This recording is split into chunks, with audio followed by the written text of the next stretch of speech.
Hi, welcome to the Harvard First Generation Program Google Hangout about First Generation student life at Harvard. I'm Hunter Richards. I'm a rising sophomore studying biomedical engineering. I'll be the moderator for the discussion, but I also have three other First Generation students joining me to answer some of your questions. So they can go ahead and introduce themselves. Ted, do you want to start? Cool. My name is Ted White. I'm a rising junior now, so class of 2017 here at Harvard studying sociology and government. I'm also from Boston, Massachusetts. Now I'm also working with the Harvard First Gen program. Hi, my name is Cyrus Montagna. I'm from Texas studying government. I'll be a junior along with Ted, and I'm working with Harvard College Connection. Hi, I'm Gabby. I'm a rising sophomore, and I'm also studying government, and I'm also working with the Harvard College Connection. So the Harvard First Gen program works with promoting early college awareness and also supporting prospective students while they navigate the college search and application process. And we also foster community for the current first generation students at Harvard. And then Cyrus, you want to explain Harvard College Connection? Yeah, so we're here to give a student perspective on admissions and financial aid, just to really give like a student feel to give a student perspective on student life, like have y'all ask us questions about applying, financial aid, and what it's like to be a student at Harvard. And also, as far as like first gen student life goes, there are a lot of different groups on campus besides just our programs in the office that really help foster community here on campus. Ted's actually the vice president of the First Generation Student Union that I personally really liked being involved in and participating with this year. I met a lot of my really close friends with. So Ted, do you want to talk about that a little bit? Yeah. So the Harvard First Generation Student Union, or FGSU as we call it, has been around for roughly 3 years now, and we have three main missions here at Harvard. We have one is to develop a community of first gens, a more inclusive community where people can talk about anything that they want. Second is to ease the transition for first year first gen students here. And then the third, which is one of my favorite parts, is the institutional reform part, where our student leaders advocate along with the administrators here in different Harvard offices to really create programming to better support first-gen students. So it's been a really great experience to be involved with it, and it's really changed how things are at Harvard, and it has made people very proud to be first-gen, which is really great to see. And on top of that, there's also a lot of different student communities and groups on campus that first-gen kids have really found their communities within. Cyrus, Gabby, do you want to talk about your student groups? Yeah, this upcoming year. The thing I'm most involved with is the Black Men's Forum. I'm vice president this upcoming school year. So the Black Men's Forum is here to serve as like an arena for discussion about what it means to be a black man at Harvard and in the wider U.S. We have discussions bi-weekly. We have social events, and we have multiple events throughout the year, like panel discussions. We'll have people come and talk to us. So this is where I found the most support on campus and the community that I'm most involved with. Yeah, this past year I was involved in Harvard College Faith in Action in the Institute of Politics, and the Institute of Politics, or the IOP, is basically an umbrella organization of different political groups that you can be a part of on campus. Some students plan events where really famous political figures come and speak to students. Other students work with someone in the political field to plan different classes and study groups, so it's really all over the spectrum. And I've been really involved in that this past semester, working with a reporter from Washington, and it's been a really great thing to be a part of on campus. Personally, I'm really involved with Harvard Model Congress, which I actually found out about through my peer advisor. I'm really involved with that, and I actually get to travel to San Francisco next winter break, which I'm really excited about, for about a week or so in San Francisco with a lot of my friends from the club. I get to work with a lot of high schoolers with different policy issues. And like I said, my peer advisor actually introduced me to it. So coming in as a freshman to Harvard, you're given 3 advisors directly. You have a peer advisor who is an upperclassman who has kind of been there, done that, gives you a lot of their own experiences to advise you what classes to take, what clubs that you might be interested in. You also have a proctor who's a live-in resident for your entryway, which is part of your dorm freshman year. And usually my proctor was an admissions officer, and he also went to Harvard College, so he could give us a lot of his own experiences and help us out a lot. And since I live there, they're always available for you. They also do study breaks to kind of encourage you to meet each other and talk more about things you're interested in. You also have an academic advisor. and they're the ones who kind of like help you figure out classes and stuff like that, but they also do know a lot about your interests and kind of like give you advice about different things you might be interested in that are going on around campus. So my peer advisor introduced me to Model Congress, but if you guys want to talk a little bit about some of your own advisors and kind of how they influenced you. I had the best advising I thought I had freshman year was from my peer advising fellow as well. I had an amazing peer advising fellow. One of the biggest transitions I had to make coming from Texas was a weather change, and so climate is very different here. Here, there are actually 4 seasons. The winter is rough. So my peer advising fellow was really close to me. Asked me about how things were going back home. Really got to know who I was. And then during winter, when the sun would start to set at like 4 p.m., she would let me use her sun lamp, so I would have sun in my room. So she just did a lot for me. She had a food budget, so she would always take me out for food before midterms, after midterms, take me out for coffee. And so she did a lot to make my transition into college as smooth as possible, coming from a different state and trying to transition into college, period. I really loved my proctor, and like Hunter said, a proctor is someone who is an adult who lives in the dorm with you or in your entryway. And my proctor was a student, or still is a student at the Graduate School of Education, and she was just a super cool person and really young, and would always plan different entryway dinners in Annenberg, which is our freshman-only dining hall, and she was just a super cool person. She had her apartment open every single day for everyone to come in and ask questions about classes, which was very helpful when we first got on campus and we were trying to figure out what we wanted to do. For me, when I first started, I was very fortunate to get involved in a mentoring program that's through the Harvard First Gen Alumni Association. So a lot of alumni who went through the same experiences that first year students were about to get ready to experience, they paired up with people who wanted to have a mentor and gave them advice ranging from academics, going back home, just navigating themselves in the Harvard environment because they went through the same experience. And so I was very fortunate enough to be involved in that, and it really eased some of my feelings that I had of being the first in my family to attend college, as well as coming to Harvard, which was very intimidating at first. So they really knew how to connect with me on a level that I was very fortunate enough to find. For me, my academic advisor was really helpful. She was also from the Midwest, so she did kind of understand like my background and gave me a lot of helpful advice about transitioning to living on the East Coast, which was really helpful for me. She also invited me over to bake cookies with her because she could tell I was really homesick. And like some of the others said, like advisors really do like ask you how your family's doing and make sure you're still calling like your mom like regularly, so she knows how you're doing and everything. And they really do keep you connected with like your background and also like showing you kind of things around campus that you might really enjoy. And as far as like the college applications go, we're going to try to give you a really quick overview before we open up for questions. Ted, do you want to talk a little bit about the creating your list and best fits? Yeah. So when I was going through the application process, the first thing that's really hard for me is to just narrow down a list of places that I can see myself at. And I found out that through the process, it was really easy to do once I found different aspects of the college that I wanted. 2 things that really stuck out to me were the academic life. I wanted to go to art school because I really didn't know I wanted to study. And second, I wanted a school that provided really good financial aid, which made it easier for me to attend. And so I crafted a list that met as much as possible those 2 criteria as well as other things. And I was able to get a really nice list and apply to schools. So for that, my recommendation is really just to, 1, find out places that fit like your different criteria, things that you want to see in the school. Also, look for schools that you can actually see yourself at.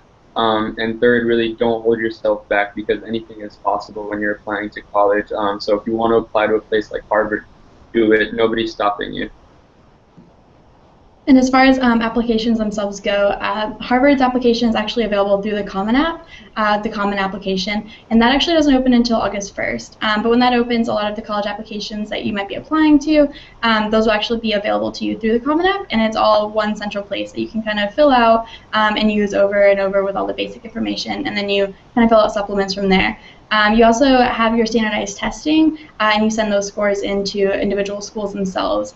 And then standardized testing, as far as that goes, if you haven't taken the SAT yet, or if you're retaking it, Khan Academy actually does free SAT prep now, which has been very helpful for a lot of my friends as they're retaking tests.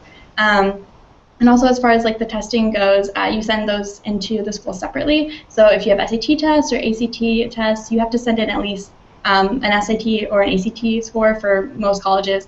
But Harvard actually doesn't require SAT subject tests anymore. They're highly recommended, but they're not required anymore.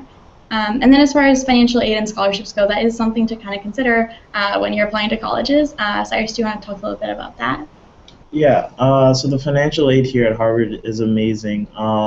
If your family makes less than 65,000, then your parent contribution is zero, and if from 65,000 to 150,000, it's a sliding scale of 1% to 10%. So if your family makes 150,000, they would be paying 15,000. 90% of families find that it's cheaper to attend Harvard than their state school, which was true for me. It was cheaper for me to come to Harvard than go to the University of Texas at Austin. So the financial aid here is amazing, and it's completely been revamped just in the past 10 years, and they're expanding it even more. The Capital Campaign, which is trying to find more money for Harvard, there's a portion of it where they're trying to raise $600 million just for financial aid. So one of the great things that I've loved about Harvard is that I've never had to stress about like using loans or something else to pay for my education. So the admissions officers always say that it should be hard to get in, but once you get in, they really try to make it easy for you to pay. They always have meetings if something happens, if your family situation is unique or something changes throughout the semester. They have meetings to talk about like any changes that should be made to your financial aid. So I found the financial aid officers to be very helpful and like willing to listen to your situation. And then as far as also applications go, as a first-gen student, you might find that your parents can't give you as much advice about applications or might be a little confused about what exactly you're working on at the time. Gabby, do you want to talk about involving your parents a little bit with applications and like college search process? Yeah, so there are a couple of things that I would talk about. First, if you are in your junior spring, a good thing to talk about if you've never talked about colleges, just get that conversation there going with your parents. I'm going to apply. This is why I want to apply. Talk to them about financial aid, what kind of things they need to get together before you apply in the fall, because that is something that you would need to start thinking about your junior spring. What kind of documents you need to apply to financial aid and all that stuff. And then for fall, I would just recommend having your parents know where you are in the process, certain deadlines that you need them to be involved in. Or just talk to them about the schools that you're looking at, why you're looking at those schools. Just keeping them updated throughout the process is a helpful thing, because as a first-generation student, a lot of people don't have that interaction with their parents because their parents didn't go through the process. But if you want to change that, you can definitely talk to them throughout the entire year. Great. So with that, we're going to open up for questions. Hopefully that overview helps kind of give you a little bit of a structure to answer the questions. So the first question is from Cesar Zamudio. There is a significant gap between low-income, high-achieving students and top universities. Many of these students don't apply or even look at schools like Harvard. What attracted you to Harvard as a first-generation student? Yeah, I can answer that. So I was for two things. One, I was very fortunate to live close to Harvard, so I knew about it before I started the application process. And I also attended a summer camp here for high-achieving low-income students, so I was very familiar with the campus. But actually, when it came to applying, I originally wasn't going to apply because I thought I wasn't going to get accepted. But then, along with the support of my parents and kind of a push from my grandmother, I just put it on my list, and I was really fortunate enough to get accepted. So, and while I was applying, I think one of the main things that attracted me was the financial aid, because I knew it was really possible to go into Harvard and graduate without any debt and really without any concerns of the financial aspect of college. So yeah, that was my experience with it. Gabby, do you have anything to add? Or? I think I never knew, like, growing up what kind of different types of colleges existed. Of course, you hear the Harvard name and you know that it's a great school and everyone knows Harvard. I think the first-generation student, I was definitely looking at a university that, at least what I thought, promised to provide a lot of resources and professional guidance and just connections that no other school, or at least no other school outside of the Ivy League or maybe top schools would offer. And being a first-generation student, I was really looking to schools like that. So I think Harvard and then other top-tier schools really attracted my attention because I definitely wanted something different for myself and for my family in the future.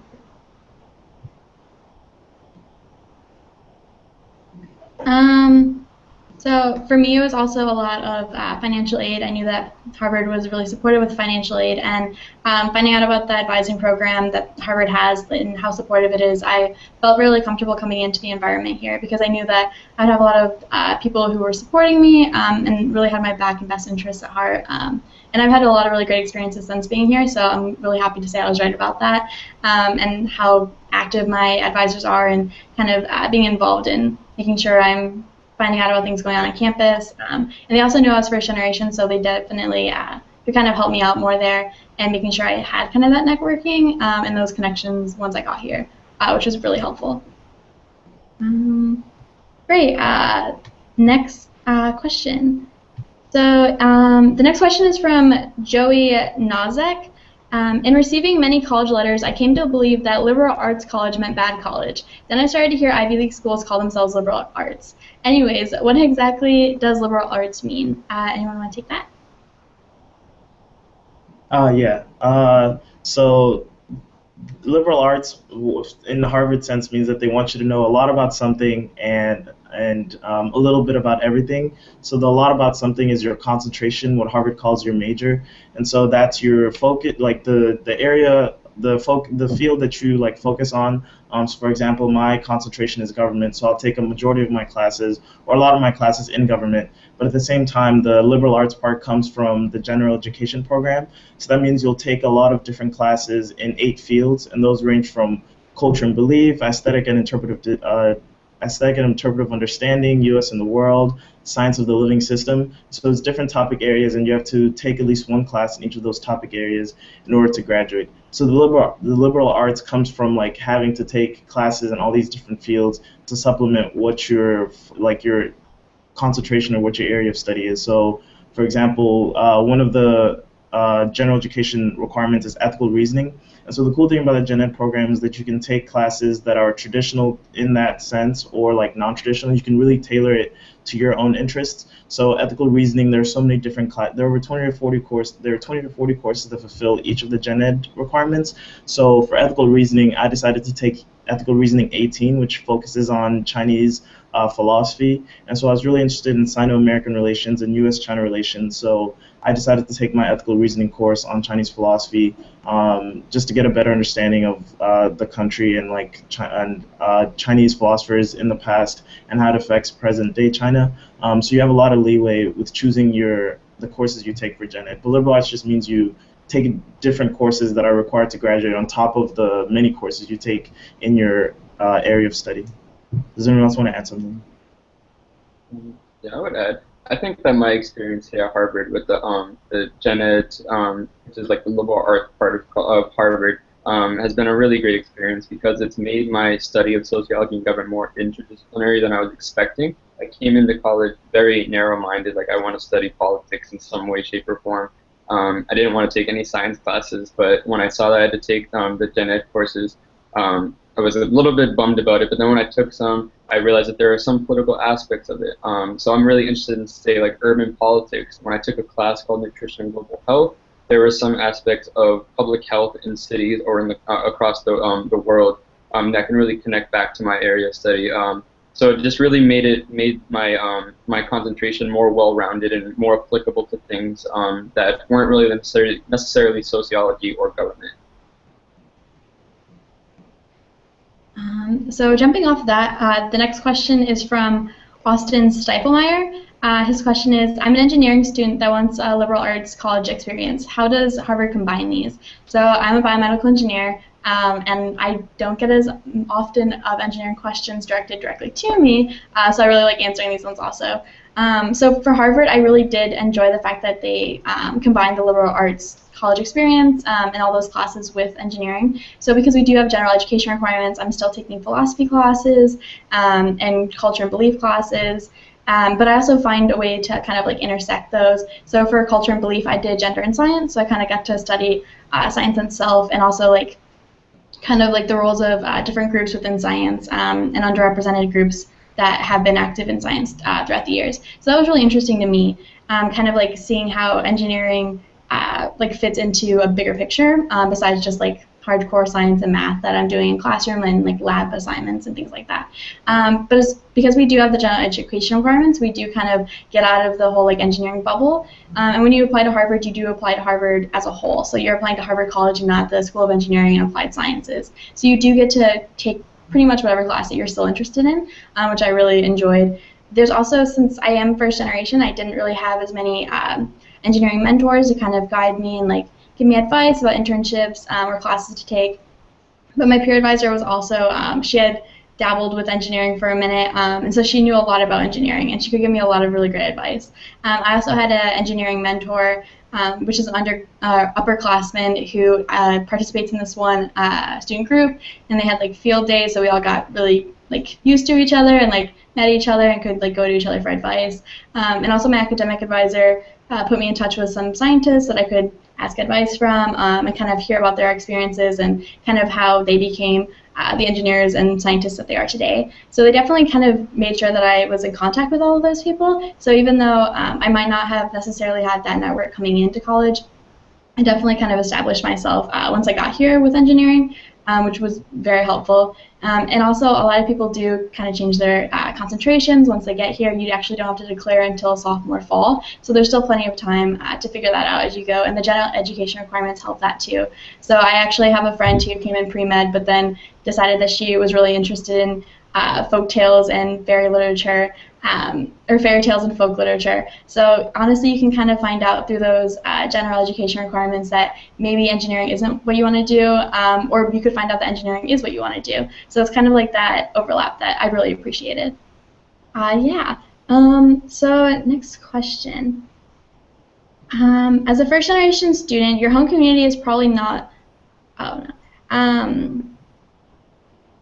Okay, so the next question is also from Cesar Zamudio. How did you all cope with the reality of becoming Harvard students within your different communities, both at Harvard and at home?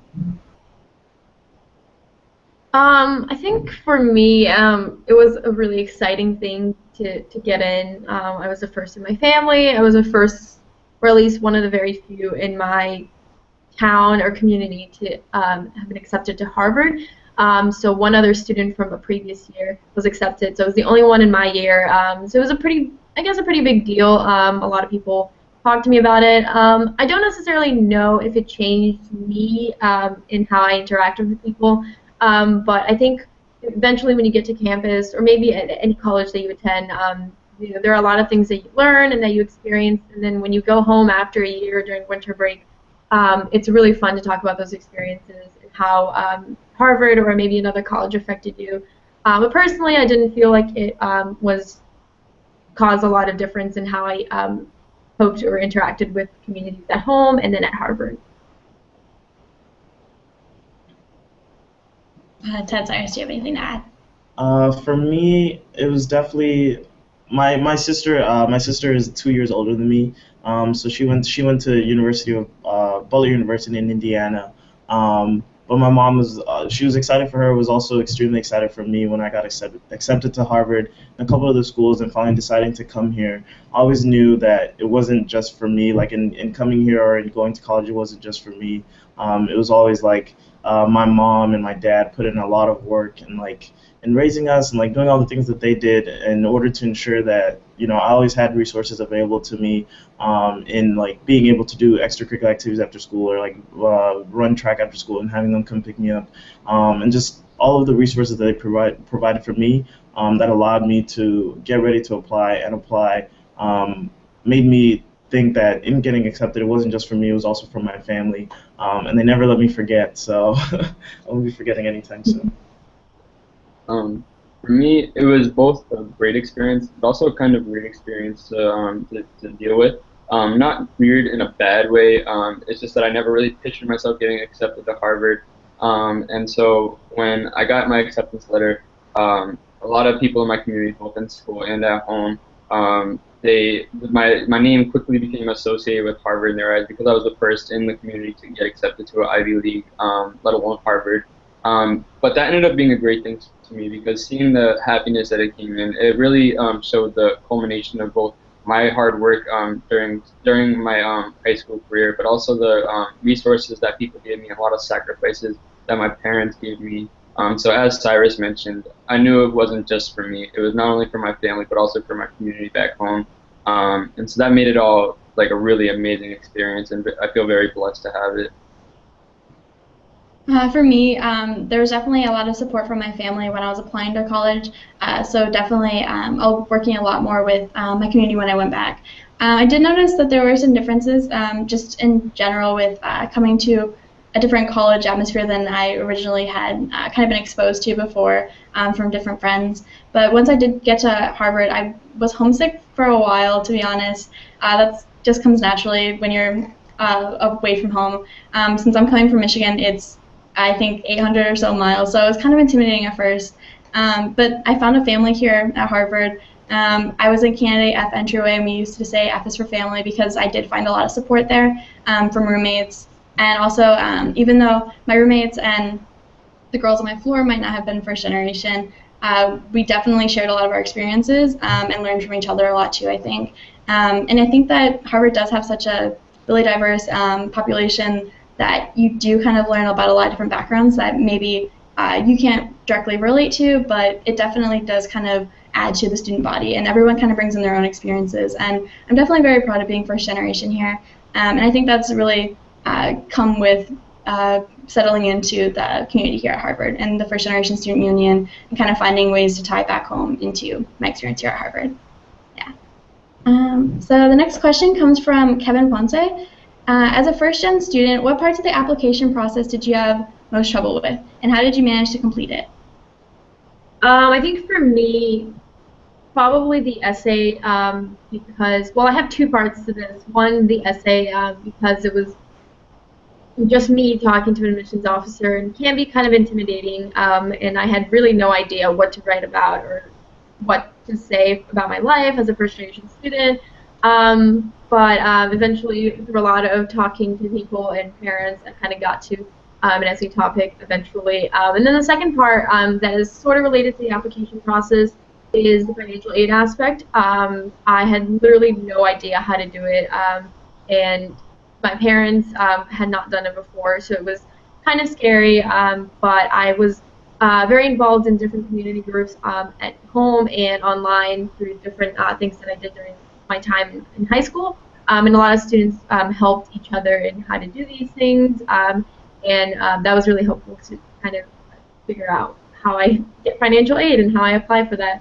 So those were the two things that I was scared about, but eventually managed to do. I would echo what Gabby said about financial aid. It was a very hard process to do because I had no idea what was going on. But luckily, everybody that was at my school and my parents were just there. Like we were all learning together all at once, which made the process a lot more bearable. But the second difficulty I had was really just narrowing down my college list, because I was just really dealing with a bunch of like aspects of like going to college that I didn't really know how to handle, such as like going in or out of state. I chose to stay in state. Going to a big or small school, I chose to go to like a small, medium school. But then also just reaching high and applying to schools like Harvard or other Ivy League schools. It was just very hard to convince myself that it was worth the effort. But then I just thought there's only one way for sure that I know I won't get accepted, and that's if I don't apply. So I just really pushed myself to get the applications out as good as I can. And so, yeah, that was one of the main difficulties for me, is just like overcoming the mental barrier that like you should apply anyways, just in case, like just in order to see if you can get accepted, because you really don't know. So it doesn't hurt to try. Yeah, I would definitely echo Ted on that. I think a lot of my initial concerns were more of a confidence issue, where I didn't really know if it was really worth all the time and effort applying to schools, because I didn't want to get rejected, and I definitely didn't see myself being able to get accepted at Harvard, but I honestly have never been happier to say I was wrong, and I'm very happy being part of the Harvard community here. I think it was also a little difficult explaining things to my parents, since nobody in my family had gone to college, and then a lot of my friends didn't go to residential colleges, because Harvard is residential your freshman year, and then I think 99% of students do end up still staying in the residential system, and you go into a house compared to a freshman dorm. There's a lot of pride there, which I've really appreciated after being here and all that support. But explaining this to my family was a little difficult, and kind of explaining all the forms that I would have to be filling out, kind of like the deadlines, because I really did feel like I had to do a lot of it on my own and kind of find a lot of the resources, which is why I'm really happy to be working for the Harvard First Generation program to kind of be a resource that prospective students can reach out to. I also had a little bit of difficulty as far as knowing what to add as far as personal essay goes and activities. I wasn't able to be as involved in extracurriculars at my high school because I didn't have transportation and my mom was disabled, so I spent a lot of my time working with my mom and helping her out. And I never would have thought about including that with activities.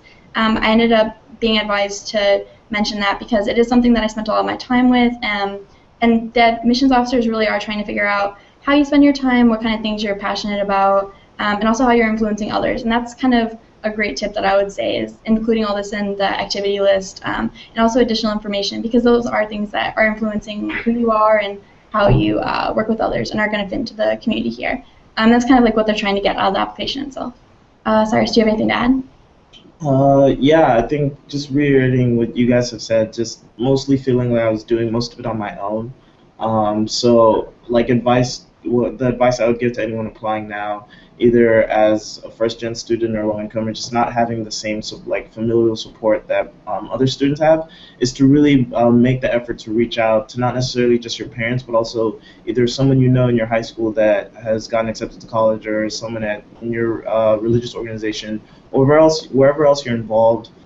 In more than likely, you can find someone who's gone through the application process. And ask them questions, be annoying, you won't get your questions answered unless you ask. And so I'm working with Harvard College Connection and working at the admissions office. There are a lot of people that, I've realized there are a lot of people there to support you. I've helped people at church and younger people who have asked me questions about applying to Harvard, applying to college. So they're definitely, I think in general, I would say students are very willing to help those coming after them. So feel free to reach out to not just necessarily your parents or even adults, but people who you know that are in college. And definitely use your teachers as a resource too, because they've more than likely gone to college too, so develop a relationship with them. Yeah, also going off that a little bit really quick, the letters of recommendation, your teachers are a really great source for giving feedback and kind of showing what kind of student you've been and seeing how you interact with others. So choosing a teacher that really does know you on a really personal basis is really helpful too, as far as applications themselves go. And then also kind of asking them about where they went and their own processes was really helpful for me especially. And the next question is from Ashley Noby. What did you find unique on campus as a first generation student compared to other students who were not first generation or were legacy students? Honestly, everything that I saw was super unique and exciting and new. So I never even heard of a dorm life before. I kind of obviously knew what it was, but no one in my family had experienced what that was like, or just the different traditions that Harvard has with housing day, when you find out where you live for the next 3 years, and your upperclassman time or Harvard-Yale game. All of those things are so exciting.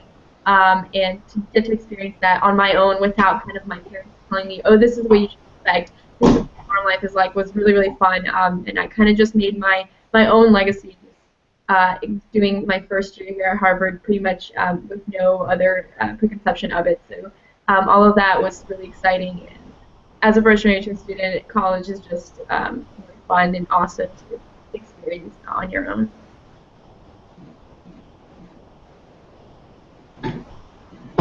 Anything else to add, or? Yeah, I guess just not having. I came in with no preconceptions about Harvard, so I know some people come in with a lot of misconceptions about Harvard because they hear it in in movies and things like that. So coming in, same as what Gabby's saying, everything was new. Like I was really excited to hear about housing day and like how you live together as freshmen and eat in the freshman only dining hall, and then get assigned an upperclassman house. Harvard Yale was a lot of fun, meeting all these new people from across the country and around the world, who have very different perspectives on life. So everything was just new to me. But at the same time, like I still interact with like very different kinds of students, like from every state, every socioeconomic background, every like a lot of different ethnicities. So Harvard is very diverse and is diverse in a lot of different ways.